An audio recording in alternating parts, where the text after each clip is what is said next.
Continuamos en Vía V. Pablo Iglesias, muy buenas noches. Buenas noches. Bueno, nos encontramos aquí prácticamente un año después. Han pasado muchísimas cosas, sobre todo a usted.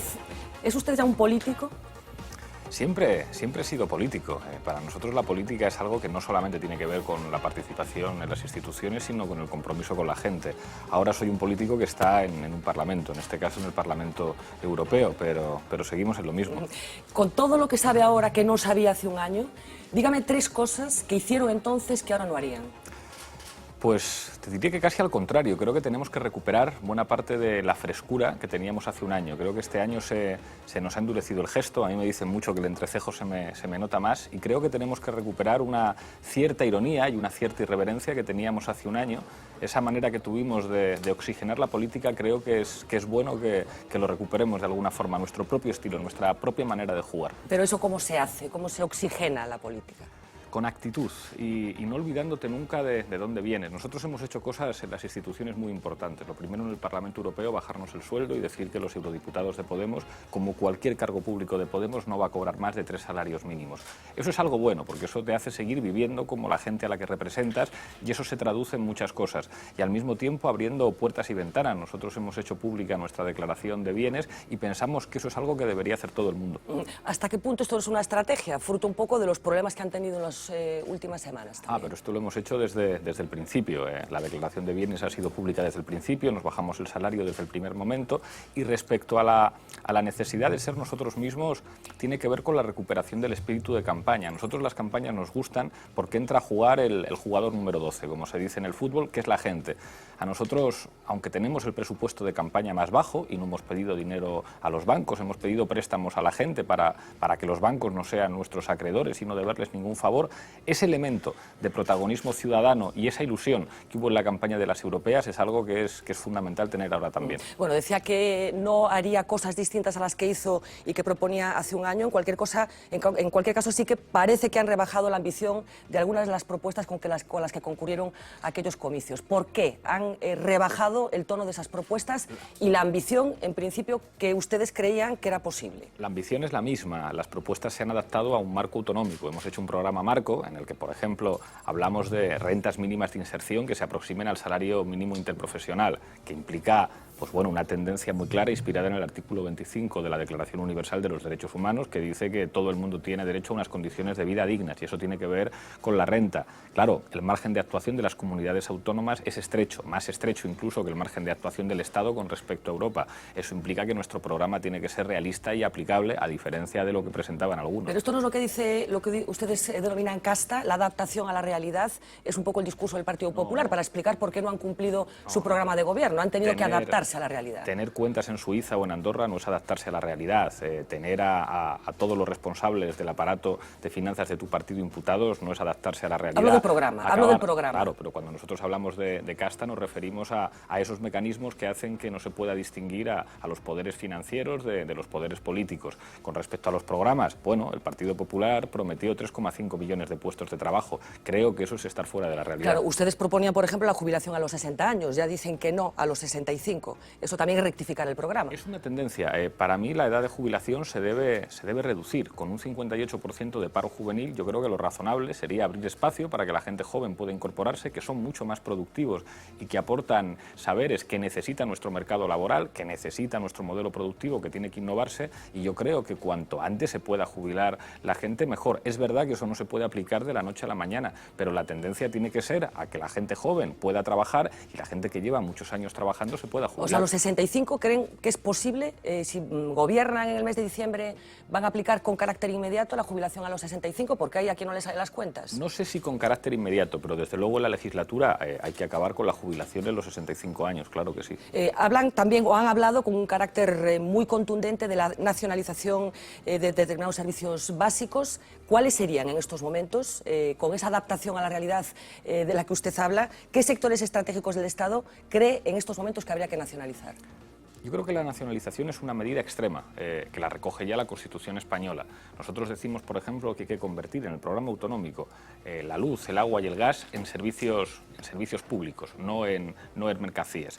Y creo que las empresas energéticas que en España tienen el doble de beneficios que en Europa y que los sueldos de sus directivos son poco menos que escandalosos, creo que deberían tener mayor responsabilidad. La nacionalización es una medida extrema que recoge la Constitución española y que si hay que aplicarla, se aplica. Yo sería partidario, pero a priori preferiría utilizar medidas menos extremas. Creo que deberíamos tener un sistema de banca pública. Para la Comunidad de Madrid, por ejemplo, proponemos la creación de un banco público, el Banco del Agua, financiado a través del canal de Isabel II, que sirviera para favorecer la innovación productiva en la Comunidad de Madrid y al mismo tiempo para asegurar el crédito a pequeñas comunidades de propietarios que apuesten por fórmulas de eficiencia energética como colocar paneles solares. Pero es consciente de que esto no tiene nada que ver con lo que decía que hace un año. ¿Cómo que no? No, o sea, introduce muchos matices, si es posible, nos gustaría, introduce mucho el condicional, que antes no introducía.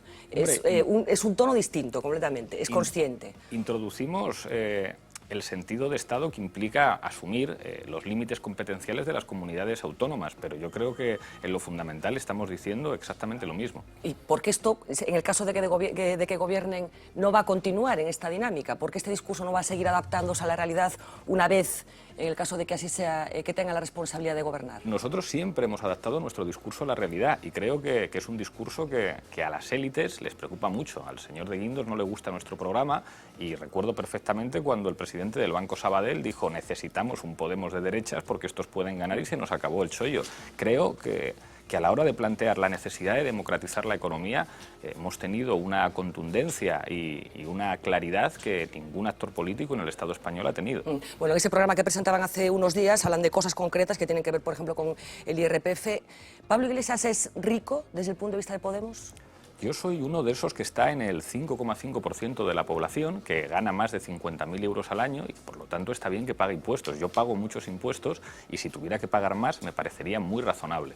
Porque en España 1 de cada 3 asalariados cobra 645 euros al mes o menos. Y eso es una barbaridad. Y no se puede subir los impuestos a gente que cobra tan poco. Y no se puede abusar de los impuestos indirectos. Aquí algunos están diciendo que hay que subir el IVA del pan o el IVA de las sillas de ruedas. A mí eso me parece una barbaridad. Creo que los que han soportado el peso de la carga fiscal, que son básicamente los asalariados que ganan muy poco, la pequeña y la mediana empresa y los autónomos, hay que aliviarles de alguna forma y hacer que paguen los que ganan de verdad, no los que estamos en ese 5,5%, sino fundamentalmente las empresas que están arriba, que según los informes oficiales son los que más defraudan y los que pagan muy poquitos impuestos, porque en España, al final, la vinculación entre los tipos nominales, que son correctos, y los tipos efectivos es nula. Existen toda una serie de mecanismos de ingeniería financiera que permiten a los asesores fiscales hacer que los que ganan dinero de verdad prácticamente no paguen impuestos. Bueno, esos matices que han aparecido en el discurso de Podemos tienen que ver también con los medios de comunicación. Era inevitable hacer esta pregunta estando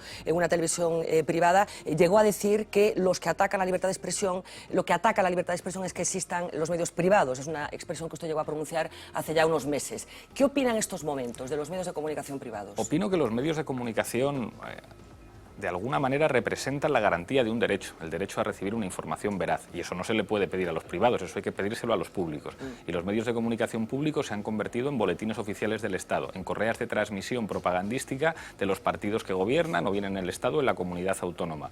Y paradójicamente hemos visto más libertad en los medios de comunicación privados que en los públicos. Y eso es un sinsentido. Pero es que estamos viendo cómo este gobierno se carga un presentador de televisión o se carga directores de periódicos. Entonces estamos escandalizados. No puede ser que un presidente de gobierno llame a una cadena para decir a este presentador que me resulta incómodo me lo quitas, a este director de periódico me lo quitas. Llevamos 2 y no son 2 directores de periódico, digamos, con los que yo tenga ninguna afinidad ideológica, pero me escandaliza como demócrata. ¿Y cómo se puede controlar que un medio de comunicación, usted dice que ha sido el presidente del gobierno, que sea el que ha cesado a estos periodistas? Bueno, en cualquier caso, no hay ningún documento, no ha sido cesado a través del Boletín Oficial del Estado, para entendernos. Pero ¿qué proponen ustedes? Estaría bueno. ¿Qué proponen ustedes para evitar que el presidente del Ejecutivo tenga capacidad para tomar esas decisiones que usted cree? Porque yo le podría dar la vuelta, quiero decir, a lo mejor en el caso contrario, usted como presidente del Gobierno alentaría otro tipo de medios de comunicación. En cualquier caso dependería del criterio del político de turno. ¿Cómo se evita?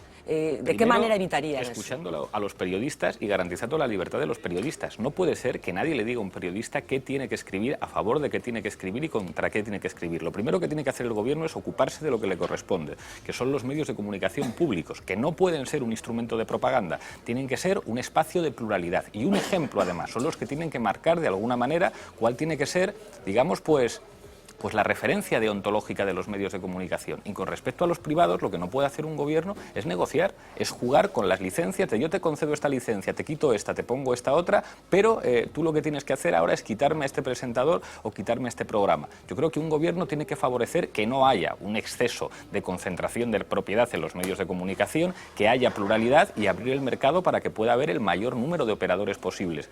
En todos los países en los que se produce una tendencia a la concentración de la propiedad en muy pocas manos, al final tenemos menos pluralidad. Yo creo que el sector público no tiene que intervenir en los medios de comunicación privados, pero tiene que favorecer que haya pluralidad, que haya el mayor número posible de medios de comunicación. Y no lo que están haciendo ahora, que es presionar para quitar a unos y poner a otros y jugar con algo que es de interés público, como son las licencias, para favorecer a tus amigos o para llegar a acuerdos ventajosos.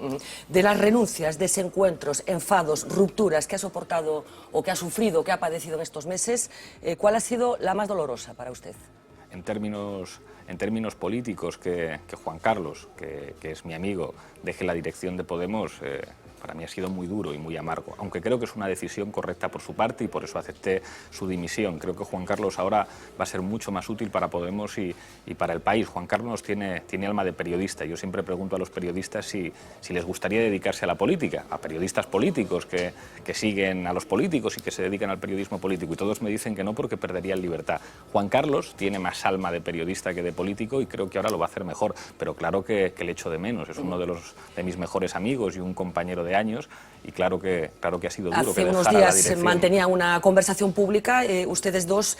Parecía deducirse que usted, por lo que él decía, por lo que Monedero, del que acaba de hablar en estos términos, decía, que aspira usted a una especie de despotismo ilustrado, esto de todo para el pueblo pero sin el pueblo, que era lo que le recriminaba de alguna manera. No lo decía con respecto a nosotros, pero alertaba sobre los peligros de hacer política y señalaba algo que es verdad.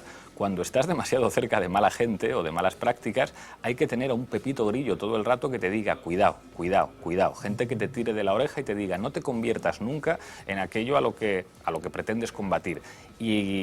Y esa virtud aguijoneadora de Juan Carlos es algo imprescindible. ¿Pero por qué lo han decepcionado? Porque esta palabra la utilizó él. ¿Se siente decepcionado por el proyecto de Podemos? Creo que en ningún caso, y por eso sigue en Podemos. Y creo que me escribió una carta que fue preciosa en la que manifestaba claramente dónde está él. Pero Juan Carlos se siente mucho más cómodo siendo ese mosquito aguijoneador que pone los puntos sobre las íes, que no se calla nada, que a veces pierde esa cierta prudencia que tenemos que tener los que nos dedicamos a la política y ese manejo de los silencios, y sin embargo él dice no, las cosas son así. También por eso era muchas veces la delicia de los medios de comunicación, porque era el que se atrevía a decir lo que nadie decía en ningún partido político. Era como el niño que ve al rey desnudo. Y creo que eso a veces se hace mucho mejor desde fuera. ¿Pero no ha puesto de alguna manera las contradicciones de Podemos encima de la mesa, Juan Carlos Monedero? Y así debe ser. Nosotros necesitamos que haya compañeros que pongan las contradicciones encima de la mesa. ¿Y cuál es la peor que tiene Podemos? ¿O cuál es la más evidente que usted reconoce que tienen y que, según usted dice, ha visto con claridad Monedero? Yo creo que se nos ha notado el hecho de que somos jóvenes y que hemos crecido muy rápido y de repente se nos ha puesto el tono muy serio y no hemos tenido la suficiente ironía para entender que bueno, esto es como en el baloncesto. Cuando pasas del baloncesto ACB al baloncesto NBA, en la NBA se dan mucho más codazos en la zona, es un juego mucho más duro, te dan empujones, pisotones, te insultan al oído y los árbitros no ven nada. Entonces nosotros, en lugar de entender que las reglas del juego eran esas, parece que todo el rato estábamos protestando al árbitro y diciendo me acaban de dar un codazo en la boca del estómago y nadie pita nada. Y es que bueno, las reglas NBA son así y creo que deberíamos tomarnos con mejor actitud y con más humor la situación en la que estamos. O sea que, de alguna manera, ¿cree que se equivocaron al hacer una enmienda a la totalidad a lo que ustedes bautizaron como el régimen del 78? ¿Que hay cosas que hay que rescatar de ese régimen? Nosotros hemos dicho que los que han roto el pacto es la casta. Los que reformaron el artículo 135 de la Constitución, que estaba muy bien, fueron el Partido Popular y el Partido Socialista. Los que han desmantelado los derechos sociales y el estado del bienestar es el Partido Popular y el Partido Socialista. Nosotros decimos que todas las conquistas sociales que tenían que ver ver con un sistema político de notable éxito y con notables consensos han sido ellos. Nosotros decimos que si ellos rompen el pacto hay que hacer un pacto nuevo. Cuando nosotros hablamos de un nuevo proceso constituyente, lo que decimos es rescatemos las cosas buenas del pasado que nos han robado para construir un futuro de convivencia mejor. Bueno, tengo muchos vídeos para compartir con Pablo Iglesias, pero me apetecía empezar a escuchar a mis compañeros de mesa con alguna pregunta concreta, empezando por Roberto Blanco Valdés. Muy bien, Pablo, yo quería preguntarte dos cuestiones que son fáciles de contestar, salvo que uno no quiera contestarlas, ¿no? La primera es, el otro día comentaste que no se podía celebrar el referéndum de autodeterminación en Cataluña porque la Constitución no lo permite, esto es una constatación, pero a un líder político hay que exigirle que diga algo más. La primera pregunta, insisto, son dos preguntas breves y fáciles de contestar, salvo que uno se quiera escapar. ¿Tú eres partidario de que se modifique la Constitución para que se pueda votar?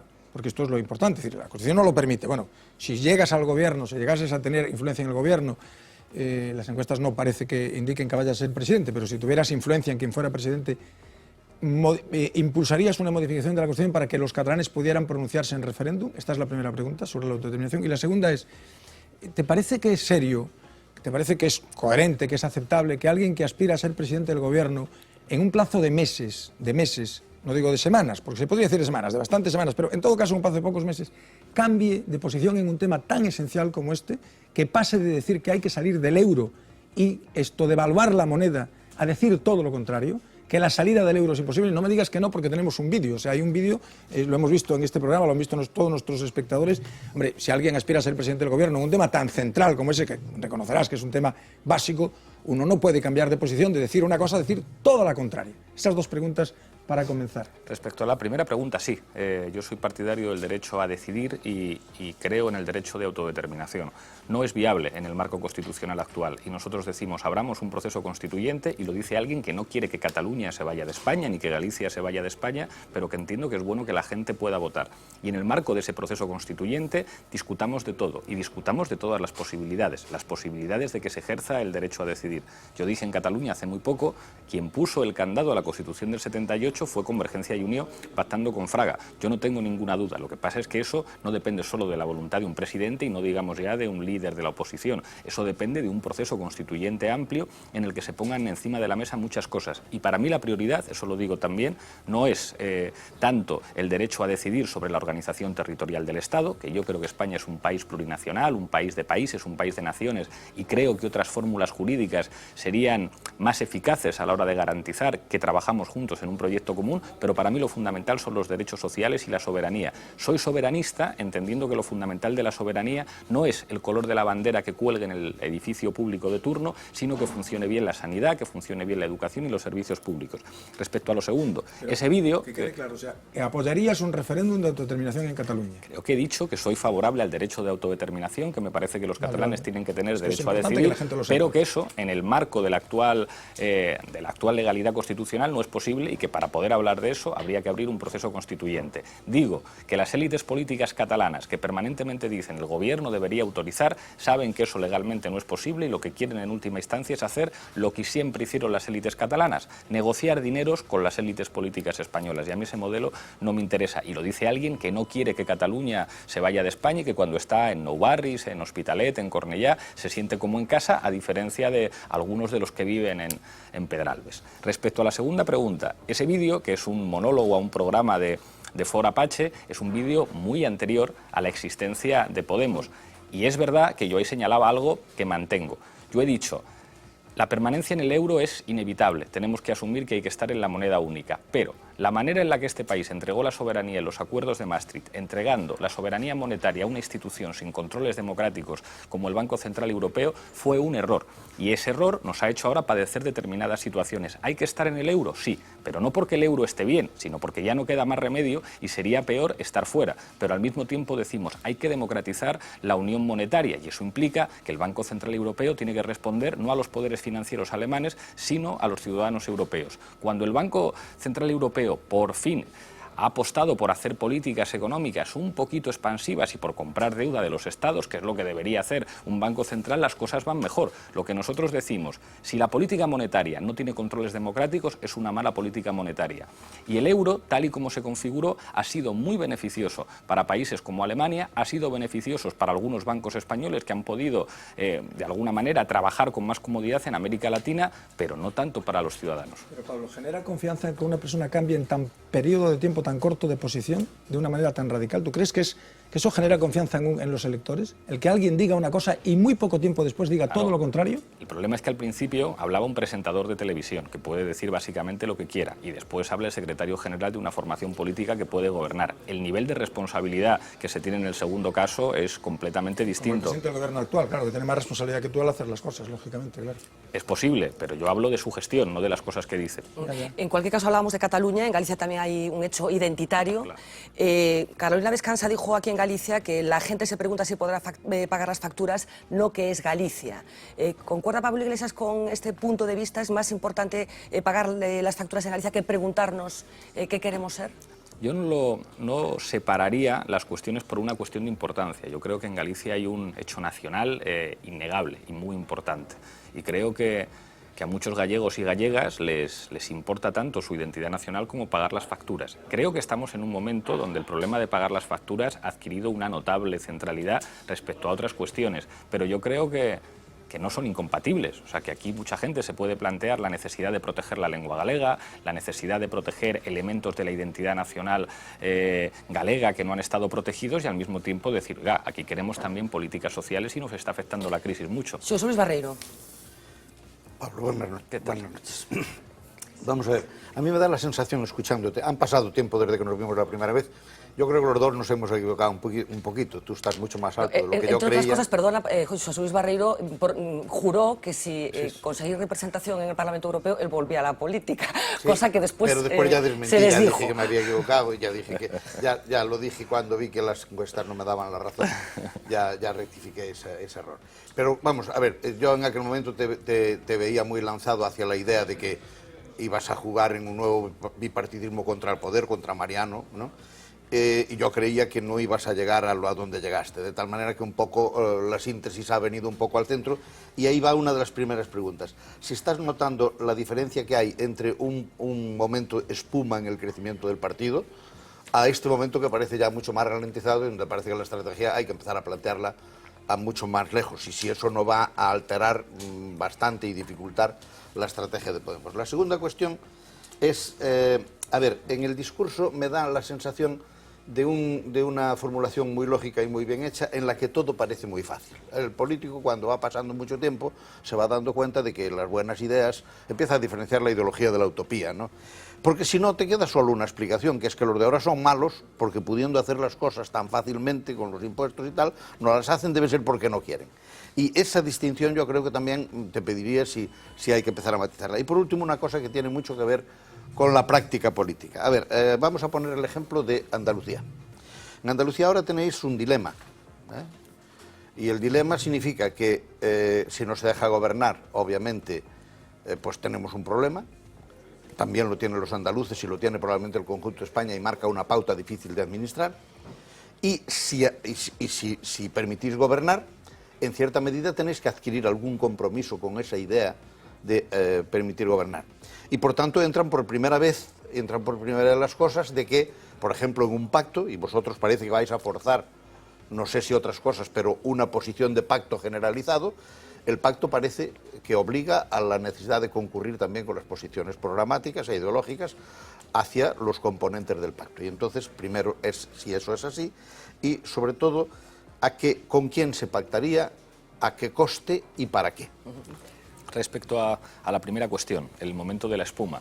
Bueno, yo veo la política siempre con metáforas deportivas. Creo que esto es como un partido de baloncesto en el que en el primer cuarto sorprendes al rival, le metes 20 puntos, en el segundo cuarto mantienes la diferencia y en el tercer cuarto te recortan unos cuantos puntos. Todavía queda por jugar el último cuarto y nosotros lo queremos jugar.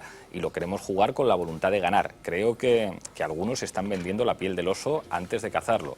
En las elecciones andaluzas triplicamos nuestros resultados. Si ese mismo esquema de triplicar los resultados respecto a las europeas se produce otra vez en las elecciones autonómicas, nos podemos encontrar con un escenario de notable éxito político de Podemos. Nosotros sabemos que va a ser difícil, pero estamos trabajando con humildad para ganar el partido. Después de las elecciones autonómicas y después de las elecciones generales, veremos si el efecto Podemos tenía techo o no tanto. Respecto a la relación entre lo posible y lo viable, nosotros sabemos que gobernar es muy difícil y sabemos que el marco,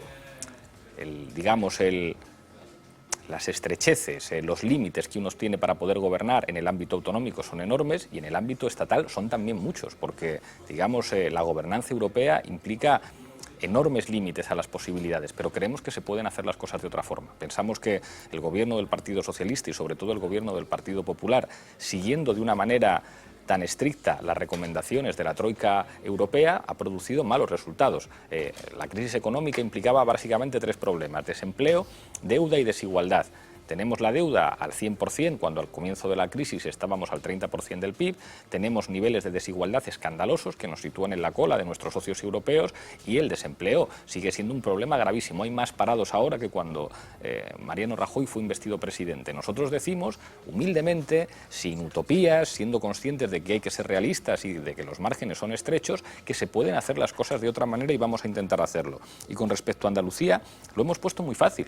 A mí realmente deseo que podamos llegar a un acuerdo con Susana Díaz, pero es que hemos planteado tres condiciones de sentido común, que no son condiciones de partido, que son muy claras. 1, tolerancia cero con la corrupción. Chávez y Griñán, fuera. Número 2, no puede ser que la Junta de Andalucía contrate con bancos que desahucien familias. Número 3, reducimos el número de altos cargos y reincorporamos a trabajar para los andaluces a maestros y a médicos andaluces. Con esas tres condiciones, si Susana Díaz nos dice que sí, nosotros nos abstenemos en segunda votación y podrá formar gobierno con comodidad, que es algo que a nosotros nos parece positivo. Pero creo que en esto hemos sido muy claros, lo decía Teresa Rodríguez, somos nuevos, pero no somos tontos. Si se quiere nuestro apoyo o se quiere que facilitemos la posibilidad de ese gobierno, se tienen que aceptar tres condiciones que no son tres condiciones de partido, son tres condiciones que comparten los ciudadanos. Teresa Rodríguez se lo dijo a Susana Díaz de manera muy clara: no queremos guiños hacia Podemos, y es verdad que los hubo, y es verdad que ha habido avances en la negociación y que Susana Díaz ha dado pasos positivos.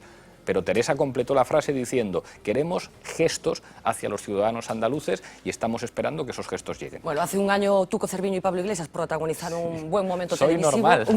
Vamos a recordar unos segunditos solo de aquel vídeo que adquirió una cierta viralidad. Vamos a verlo. La gente normal no tiene cuentas en Suiza. La gente normal no se aprovecha, la gente normal no se aprovecha de su cargo público para ganar muchísimo dinero. Yo soy gente normal. Bueno, pero Tuco, tranquilo, por favor. Por favor, es que es insultante. Tranquilo. Soy gente normal. Tuco, por favor, ¿quieres dejar que Me está Pablo llamando acabe? anormal. Tuco. Soy Sí, gente Pablo. normal. si las Soy cosas- gente normal. Las cosas se pueden gritar. El No, 20 es mi vehemencia, no es Sí, para... no hay problema. Ya sé que no se te puede acogotar, ni pretendo eso. Pero soy No, gente pero Déjame normal. acabar. Tuco, está él en el turno de palabra y estamos Vale. fuera de tiempo. O sea que Callo. me gustaría que Pablo acabara Soy gente normal. lo que estaba diciendo. Tuco, ya nos hemos enterado. Pablo. ¿Qué demonios? Bueno, a ver, Tuco, sigue siendo gente normal. Pablo, ¿lo ves más normal que hace un año? Bueno, También entonces. Sí. Yo creo que la vehemencia es una cosa buena en los debates. sí, bueno, él dijo que ganaba más de 50.000 euros al año, yo gano menos, también hace un año ganaba menos, o sea que soy, según sus criterios, más normal que él, según aquel criterio. Bien, pero eso no tiene ninguna importancia, eso fue una cuestión anecdótica, yo creo que, bueno, que además le vino bien a esta casa, lo cual está bien. Bueno, porque no, mucha encima te gente tenemos que dar conectó. todas las gracias, Sí, vamos. sí. Pues bueno, no, pero bueno, vamos a la cuestión, ¿no? Debo decir que yo aquella tarde fue cuando conocí a Pablo Iglesias, no personalmente, sino su figura. Porque Pablo yo no- Iglesias, habitualmente cuando habla de ti en las tertulias pone tu segundo apellido, Sí. para que quede claro de quién está Sí, hablando. sí, Iglesias Turrión. Pero bueno, quiero decir, yo no veía ni veo La Sexta, veo a Wyoming a veces, pero no veo La Sexta normalmente. Y no conocía, de hecho fui a Wikipedia para saber quién era. Hoy en día lo conozco más, he leído muchas cosas de él, no solo por ser los demás. Y este fin de semana que había un libro bien interesante que se llama Asaltar los cielos de Torreblanca, que me he leído en muy pocas horas, es un libro, sí, un libro bien interesante. Por una parte, me ha hecho apreciar más intelectualmente a Pablo Iglesias Turrión, Pero por otra parte también me ha preocupado más algunas de las cosas que dice Torreblanca, ¿no? Bueno, yo iba a hablar del programa, pero no voy a hablar del programa porque el programa dice Torreblanca que da igual, no sé si es cierto, dice que da igual que lo que sea el programa, porque la gente va a votar, la gente que va a votar a Podemos la va a votar independientemente de lo que diga el programa. De hecho, el sábado una amiga mía dijo que ella lo que quería era, mi amiga Pilar, que lo que ella quería era que el sistema cambiase. Y le dije yo, ¿y después qué se pone? Me da igual. Eso fue lo que me contestó bien. Entonces, le voy a preguntar sobre una cuestión que es la cuestión relacionada con la soberanía, ¿no? El discurso que hace Podemos es un discurso que Torreblanca califica de nacional popular. Hay muchas referencias al 2 de mayo, dentro de poco supongo que nos hablarán de Numancia y de Don Pelayo, probablemente también, aunque luego se diga que lo que se respeta son las identidades nacionales de Galicia. Y yo soy no un nacionalista, pero sí creo que Galicia es una nación.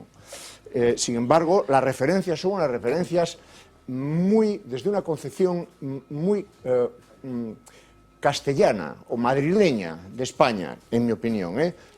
Aquello de Sánchez Albornoz de que Castilla hizo España, podríamos traducirlo en Madrid hizo España, hay unas referencias, en mi opinión, excesivas, ¿no? Excesivas esa cuestión, no. La pregunta es si realmente cómo concibe él la soberanía española, si concibe esa soberanía española frente a Europa, si realmente es un euroescéptico, porque ya dijo que no era partidario de salirse del euro por imperativo legal, podríamos decir. Sí. Pero si es un euroescéptico, ya no digo un eurofóbico, que supongo que no, sino un euroescéptico. Esa es la pregunta concreta. Excelente pregunta, como excelente es el libro de Nacho Torreblanca, que hace un notable esfuerzo intelectual y yo creo que pone sobre la mesa debates interesantes.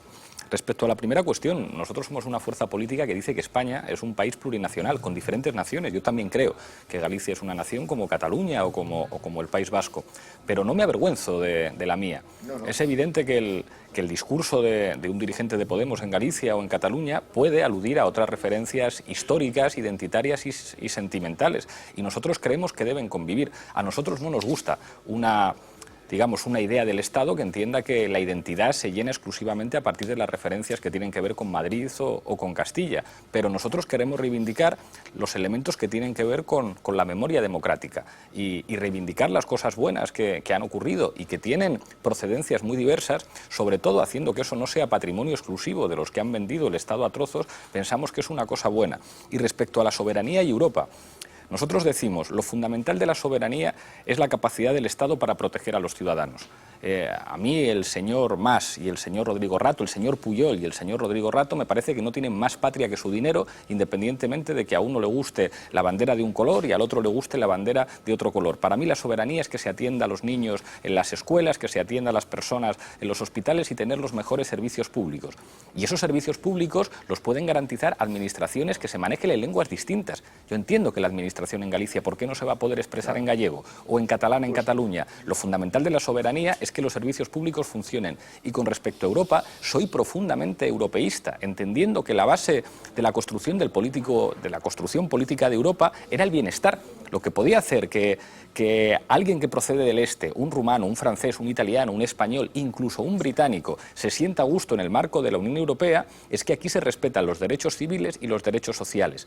Y ese proyecto político europeo ha sido puesto en cuestión por las políticas del austericidio. Y digo una cosa que suena dura, pero creo que es la verdad. O se toma la mano, que estamos entendiendo los europeístas que hemos ocupado el espacio de la socialdemocracia, al decir no hay democracia sin derechos sociales, sin bases materiales, o si no, dentro de unos años tendrán que negociar en el Eurogrupo con gente como la señora Marine Le Pen. Y yo creo que eso no es una buena noticia para Europa. Creo que el proyecto europeo está en cuestión precisamente porque se están tirando por la borda el principal patrimonio democrático de Europa, que eran los derechos sociales y el bienestar. Bueno, estamos en conversación con Pablo Iglesias, me falta todavía Manuel Lago por intervenir, tengo una encuesta urgente que va a hacerle Lois Balado y una misión por presentar a nuestros espectadores, porque nuestro compañero Yago García se ha ido a la calle para preguntarle a la gente qué le preguntaría a Pablo Iglesias o qué creen que Pablo Iglesias le tenía que preguntar a Pablo Iglesias, algo así. La misión de Yago García.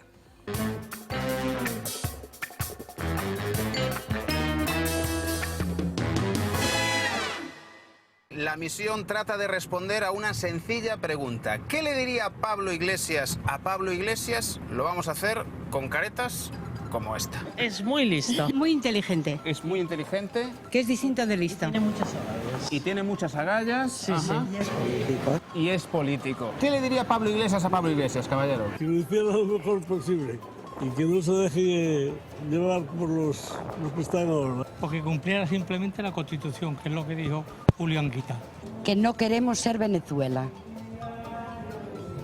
Yo para mí que tenga mucho cuidado donde se mete. Moderación. Oye, Pablo, que creo que nos estamos pasando un poco. Hay que ser más concretos, que la gente no nos entiende. La gente está muy harta y quiere algo de cambio, pero cambio que este hombre ofrece, bueno, no sé, no tan radical, no tan radical. ¿Tiene un momentito para la tele? No.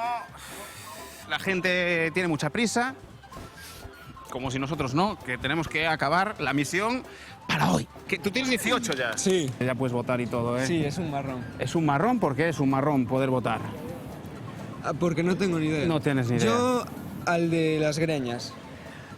¿Que puede ser este que está aquí? ¿Este? Puede ser, sí, Puede sí me ser. suena. ¿Te suena? Pablo Sí, Iglesias ese. dicen por ahí. ¿Cómo está el tema de la ESO y eso? Que lo ponga más fácil.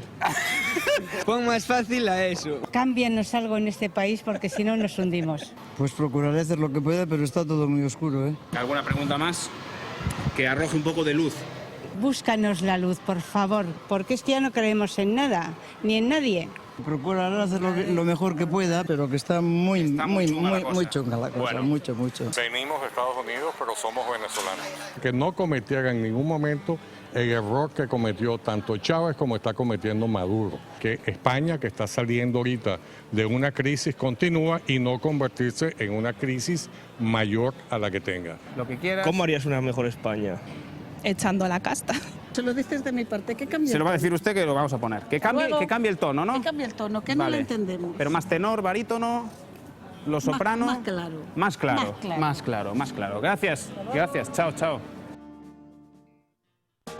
Bueno, un pequeño ejemplo de lo que opina la gente. Se pide un cambio de tono, Pablo Iglesias. Es verdad, yo creo que las cosas hay que decirlas con claridad. Nosotros siempre llamamos a las cosas por su nombre y creo que siempre fuimos muy claros. Y si hay gente que piensa que estamos dejando de serlo, pues habrá que rectificar y ser claros y precisos. Dos referencias a Venezuela, inevitablemente te íbamos a preguntar por esto. Yo no sé si os equivocaste, si se equivocaron al identificarse tanto con el chavismo, tanto que incluso se copió el famoso tic-tac y otras cosas que tienen que ver con la presentación en sociedad, digamos, de Podemos. Si en realidad seguís pensando un poco lo mismo y lo que habéis hecho es cambiar o dejar de hablar de Venezuela por oportunismo. Nunca se copió el tic-tac, se me ocurrió en el tren, Caray, camino pues, sin de duda, porque el camino de tic-tac lo había Valencia. dicho antes Hugo Chávez. Claro, lo que pasa es que Hugo Chávez dijo tantas cosas que si revisamos las horas y horas y horas de vídeos es prácticamente que dos personas ¿No que había oído comparten- el tic-tac de Hugo Chávez? Nunca. De García Es Márquez, más, que descubrió el solo que en 1930 y tantos que la Tierra daba vueltas alrededor del Sol. estas cosas. De hecho, si lo hubiera escuchado, hubiera sido mucho más cauteloso. Y Podemos para- tampoco, el nombre tampoco se inspiró en Venezuela. De hecho, hubo un partido en Bolivia, que fue el primero que yo conocí, que se llamaba Podemos, que era un partido de derechas, encabezado por Tuto Quiroga. A nosotros nos gustaba el nombre de Podemos, aparte de por lo de poder y democracia, porque recordaba al Yes We Can, no de Obama, sino de migrantes latinos en Estados Unidos que hacían huelgas en los 70. Podemos, efectivamente, ayer recordábamos que el lema de la campaña electoral de Abel Caballero, que aspira a la reelección en Vigo, era Podemos también. En cualquier caso, incluso ¿Venezuela ha cuatro desaparecido del discurso de Podemos por oportunismo? Venezuela nunca estuvo en el discurso y nosotros siempre hemos dicho que nosotros no nos podíamos identificar con experiencias que se dieron en países latinoamericanos. Yo tengo mucha simpatía por Ecuador y por Rafael Correa, y he hablado con él algunas veces, de eso se nos pregunta menos, pero soy perfectamente consciente de que España es un país muy distinto a Ecuador, con una realidad económica diferente. Nuestros referentes tienen que ser europeos. Cuando nosotros decimos nos interesa lo que se hace en los países nórdicos es porque sabemos que estamos en Europa. Y en Venezuela hay muchas cosas que se han hecho mal, que nosotros decimos que efectivamente se han hecho mal. A mí lo que me llama la atención es que, bueno, algunos representantes del gobierno español que han hecho excelentes negocios con Venezuela, que han vendido armas a su ejército y material antidisturbios a su policía, de repente están tan preocupados de hablar por lo que ocurre a 8.000 kilómetros en lugar de hablar de lo que ocurre aquí. Nosotros somos una formación política española que nos interesa lo que pasa en España. Nos encanta tener debates sobre lo que ocurre en otros países, pero pensamos que lo que toca ahora es hablar de España. ¿Ha recibido Podemos dinero de Venezuela? Jamás, jamás. Las cuentas de Por Podemos... ninguna vía. Por ninguna vía. Las cuentas de Podemos son las más claras, que eso es una cosa que molesta a nuestros adversarios. Todos los partidos políticos en España piden dinero a los bancos, todos menos uno, Podemos. Podemos no tiene ni una sola deuda con los bancos. El Tribunal de Cuentas ha dicho que los partidos deben más de 500 millones a los bancos. Nosotros no. Nosotros hemos pedido dinero Si en un año ya debéis dinero a los bancos, a lo mejor es que había un problema, que si tenéis un problema, una justificación de edad, digamos. No es que no les debamos, es que no les pedimos. Nosotros no pedimos dinero a los bancos, pedimos dinero a la gente a través de sistemas de microcréditos y después se lo devolvemos. Manuel. Primeiro que empezar dicindo que a mí parece o discurso que fixeches Xose, bueno, que estás facendo pues, moito máis coherente e consistente do que facías fai nas eleccións europeas, e iso para min é unha noticia estupenda para a sociedade española e para a política española, non?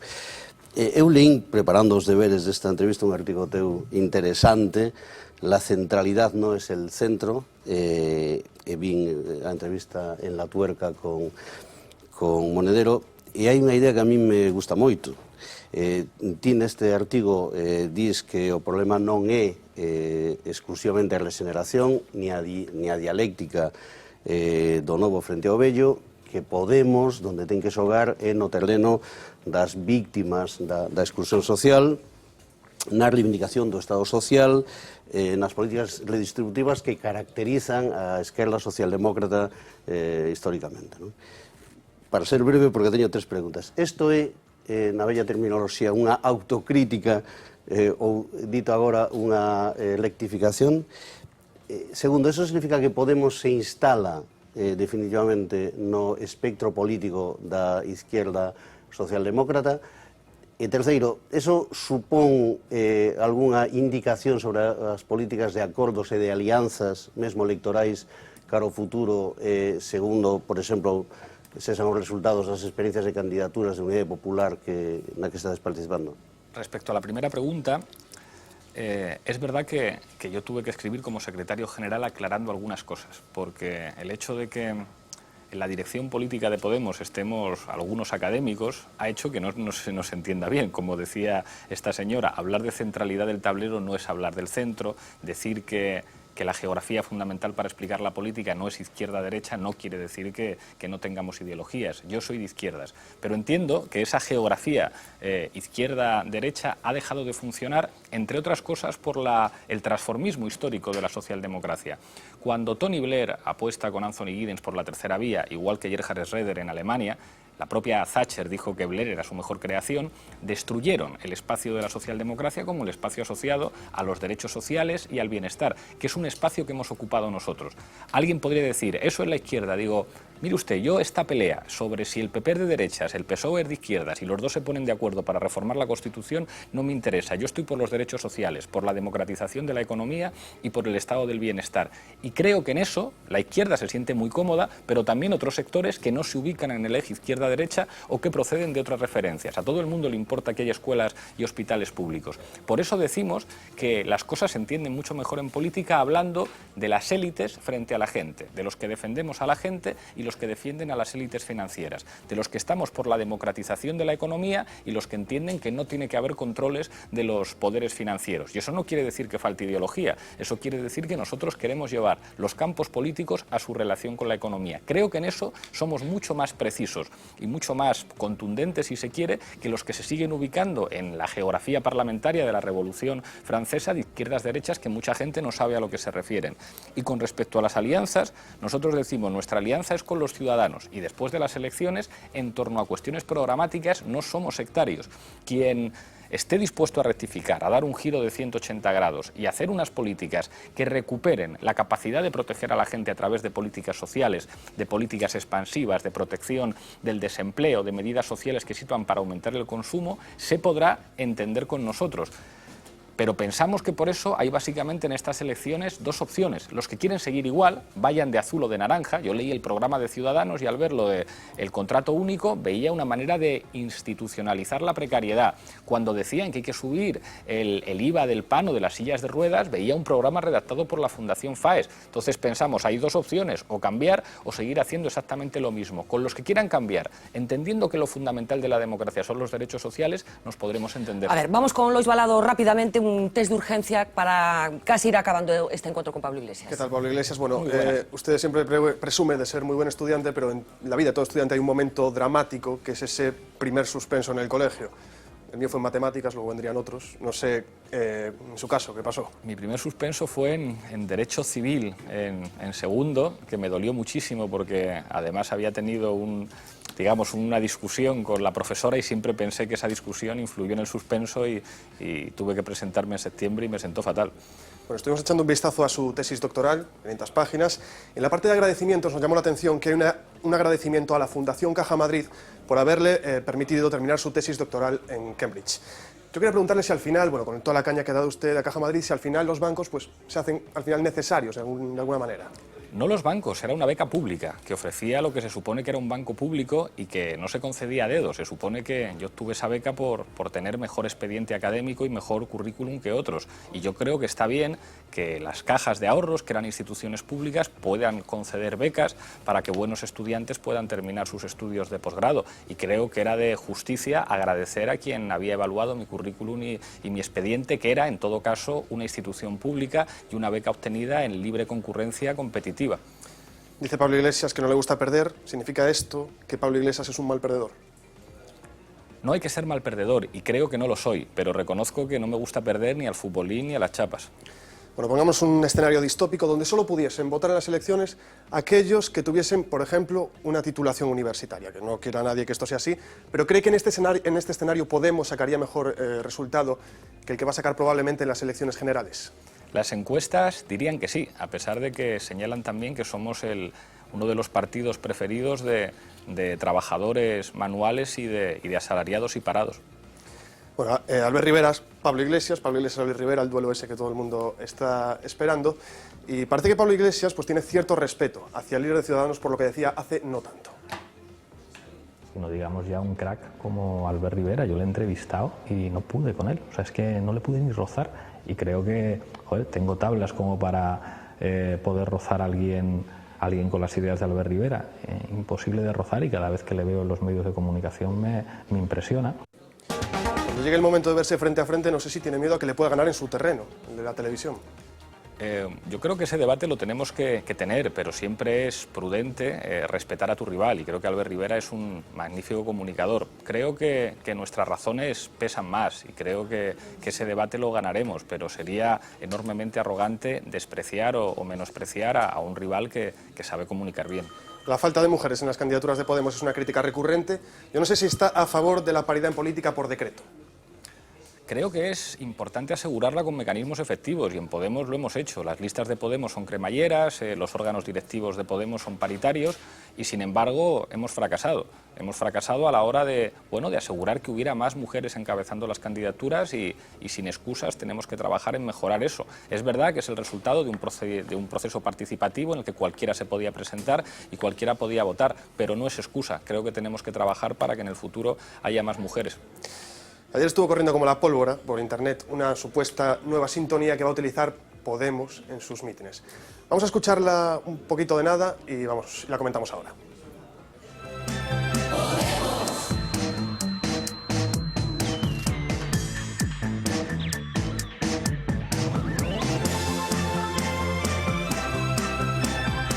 Bueno, yo no sé si esto, Pablo Iglesias, es un poco de casta. Esto de tener himnos de los partidos políticos y sí puede confirmar que lo van a utilizar, ¿no? Haré una autocrítica. A mí esta sintonía no me gusta y en los actos en los que participo yo prefiero que usemos la banda sonora de Z de Theodorakis, que me gusta mucho más.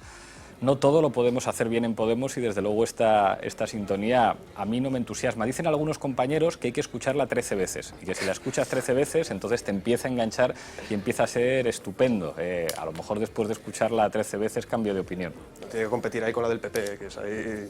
Bueno, Podemos, el partido de la participación ciudadana por excelencia, hablaba usted antes de la participación, pero muchas asambleas, pero Pablo Iglesias parece que no siempre estuvo tan a favor de estos métodos de participación. La política es acumular poder. O sea, estas tonterías de no, hagamos un proceso participativo, ¡pum! Un burócrata elegido, como siempre, que se hacen este tipo de cosas. Pero fuera del poder, fuera de lo que es acumular poder, pues no hay política. Hay buenas intenciones, buenas ideas, acumular poder. Bueno, Bueno, ha tenido también problemas en Galicia con algunos círculos. Yo no sé si esto al final de la participación es postureo, permítame el término, o al final se hace lo que manda el líder, no sé si... Al contrario, lo que estaba denunciando en aquella charla es esos procedimientos internos propios de las organizaciones que ya señalaban Michels, que ocultan sobre supuestos procedimientos democráticos que al final, digamos que son los burócratas los que prosperan en esas estructuras. Sí, pero aquí se está acusando un poco eso de Podemos. Hay administrativas. gente que forma parte de los círculos y que está denunciando que los círculos se han convertido en una coartada. Creo que no hay ninguna organización política en España que tenga procedimientos más democráticos en Podemos. Yo soy secretario general de Podemos porque cualquier ciudadano español que haya querido participar ha podido votar, igual que los miembros de la dirección, lo mismo que en nuestras listas electorales. Entonces, que algunos no practiquen esa democracia interna es muy respetable, pero que no busquen la paja en el ojo ajeno. Vale, pues con esto lo dejamos. Dos últimas preguntas para rematar y pedía respuestas concretas. En relación con Izquierda Unida, todas las encuestas opinan a que van a sufrir un desgaste severo la próxima convocatoria electoral, hablo de las elecciones generales. ¿No teme que al final Podemos haya servido sobre todo y por encima de todo para aniquilar al partido en el que se amamantó ideológicamente Pablo Iglesias? Yo no voy ¿De alguna manera está matando al padre? No voy a hacer leña del árbol caído. Tengo un profundo respeto por Izquierda Unida, no son nuestros adversarios y creo que es bueno que les vaya bien. Creo que si no les va bien será más por su propia responsabilidad que por lo que hagamos otros. Y otro proyecto político, Alternativa Galega de Esquerdas, algo sabe de ese proyecto político. Hace no tanto tiempo estaba sentado en esta mesa Xosé Manuel Beiras reconociendo que han cometido muchísimos errores. De hecho, Ague prácticamente ha desaparecido como actor político, no se presenta a estas elecciones municipales. ¿Qué garantía puede dar de que Podemos no vaya a acabar igual que Ague? Nunca hay garantías de nada en política. Yo con Ague tengo una relación muy especial, tengo una enorme admiración por Xosé Manuel y por Yolanda, y en el caso de Yolanda una intensísima amistad, somos muy amigos, trabajé con ellos como asesor político en las elecciones de Galicia. Creo además que sin esa experiencia de Ague en las elecciones galegas Podemos no existiría. Claro, pero Ague ha acabado como ha acabado. Aprendí ciertas cosas. Bueno, el hecho de que digamos, la coyuntura política aquí haya hecho que les vaya mal y, sin embargo, hay mucha gente de Ague que está participando con nosotros en candidaturas de unidad popular y a veces los mismos proyectos políticos pueden continuar en espacios diferentes y nuestra mano está tendida para que buena parte de la gente que ha trabajado ahí pueda trabajar con nosotros. Me toca la mano Roberto, así que... Yo hay una pregunta que me gustaría mucho hacerle, porque hemos visto vídeos. ¿Qué se siente cuando a uno le revientan un acto después de haber sido un activo participante en reventar actos de los demás? Es decir, usted esto lo hemos visto en vídeos, no diga, no mueva la cabeza porque lo hemos visto en vídeos. No, en ningún vídeo se me habrá visto reventando un acto. Sí, se la ha visto reventando actos de otros... por ejemplo, de Osa Reyes en la Facultad de Ciencias Políticas. Eso no es reventar un acto. Que un grupo de estudiantes entre a un acto, lea un documento a un ponente y se marchen del acto no es reventarlo, es leerle un documento y proponerle un debate. Eso no es reventar un acto. Reventar es lo que... No, en todo caso no. Reventar es lo que han hecho con nuestra sede de Valladolid a pedradas. Eso es reventar. Y eso algunos no lo dicen.